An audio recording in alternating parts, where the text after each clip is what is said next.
Magandang araw mga kaparehas. Narito po tayo sa Barangay San Agustin, San Rafael, Bulacan, na kung saan makapanayin po natin ang butihing lingkod po ng barangay. Ama ng ating Barangay San Agustin, San Rafael, Bulacan, naglilingkod, nagsiservisyo, gumagawa, nagmamalasakit bilang ating punong barangay dito po sa Barangay San Agustin, San Rafael, Bulacan, na si kinagalang punong barangay, Kapitan Dalmasio Silverio. Kap, kumusta na po ba kayo?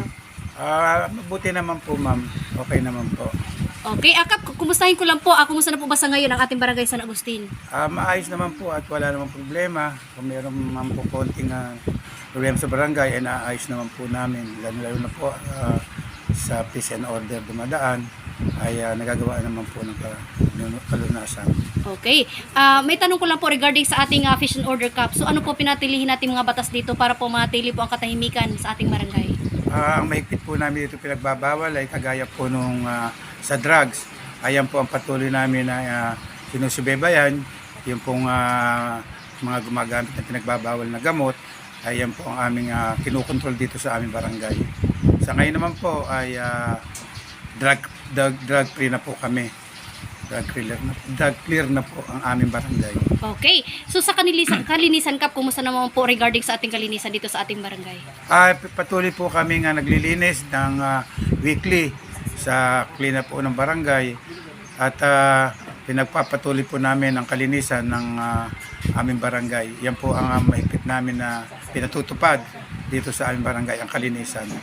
Okay. Kap, may tanong ko lang po, dito po sa ating huling termino bilang ama ng ating barangay, so ano po ang ating mga accomplishment na nasimulan? Simula po tayo na upo bilang ating punong barangay as now.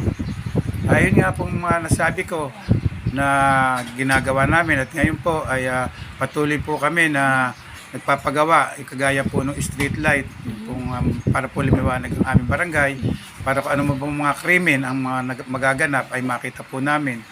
Yung pong aming mga CCTV, patuloy rin po. At ngayon po ay meron po kaming mga project na pathway, tsaka po meron kaming nakaanong garbage truck para po yung aming mga basura ay makukuha po ng 2 beses sa linggo. Okay. Kap, may tanong ko lang po regarding po sa inyo nga po sa last term natin. So ano po ang ating karagdagang pang pinapangarap bukod sa nabanggit niyo pong kayo ng mga priority pa dito sa ating barangay San Agustin sa pag-unlad po nito?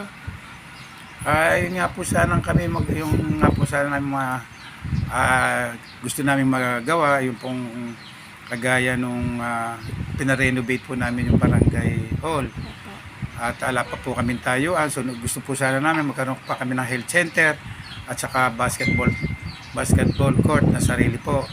Alalang po kami lote pa na makita at para po merong mapatayan namin ng cover court. Okay. So ganito na lang Kap, mensahe na lang po sa inyong mga kabarangay o panawagan na sila po ay patuloy na sumusunod sa inyong mga magandang batas na pinapatupad sa buong sanggunian ng Barangay San Agustin. Ang akin naman pong mga kabarangay ay patuloy na sumusunod na po sa akin pong pinatutupad sa amin po ng mga kasamang kong konsihal, ay sila naman po sumusunod sa aming mga pinatutupad at pinagagawa sa aming barangay. Okay. So in the last message din po sa inyong mga barangay worker cup at lalo na po sa ating mga kasangguni na patuloy na sila ay nakikiisa sa inyong mga programa o mga proyekto sa ating barangay. Mga volunteer po, BHW tsaka po mother leader ay patuloy naman po na sumusuporta sa amin pong barangay. At mga pinag-uutos po namin, lalo na po sa munisipyo, ay mga tinutupad naman po. Ang katunayan nga po ngayon sila ay mag-house to house at iba po ay sa health center at sumasama po sa aming midwife na mga nagbabakuna po at nagtitimbang doon sa health center. Okay. So ang inyong karagdagang mensahe Kap, lalo na po sa inyong huling termino. Sino po kaya ang maisusunod na bilang ama ng ating barangay? Meron po akong mga kasamahan po sa konsihal. Meron po ako doon 3 na last term. Sana po doon sa 3 na yun, meron po sana isang manungkulan. At ipagpatuloy po ang aking pong nasimulan dito sa aming barangay San Agustin.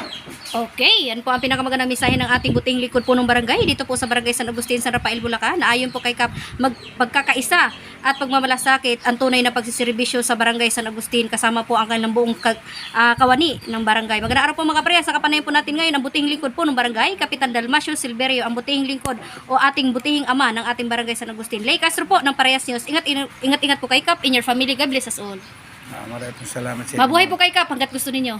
Sige po, salamat po. Ingat din po kayo, mabuhay din po kayo.